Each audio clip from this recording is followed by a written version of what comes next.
తండ్రే తన కుమారుడిని చంపాలని ప్రయత్నించాడు. ఆ రోజు నుంచే హోలీ మొదలైంది. ఎందుకు? హోలీ రోజు ఒక చిన్న పిల్లవాడిని అగ్నిలో వేశారు. కాని కాలింది ఎవరో తెలుసా? హిరణ్యకశిపుడనే రాక్షసరాజు తనను దేవుడిగా పూజించమన్నాడు. కాని అతని కుమారుడు ప్రహ్లాదుడు మాత్రం శ్రీ మహావిష్ణువునే భజించాడు.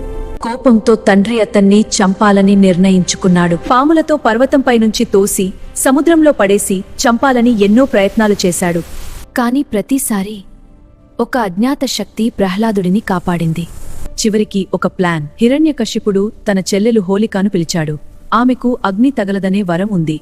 ప్రహ్లాదుడిని ఆమె ఒడిలో కూర్చోబెట్టి అగ్ని పెట్టారు. మంటలు భారీగా ఎగసిపడ్డాయి. అందరూ అనుకున్నారు ఇప్పుడు అంతే.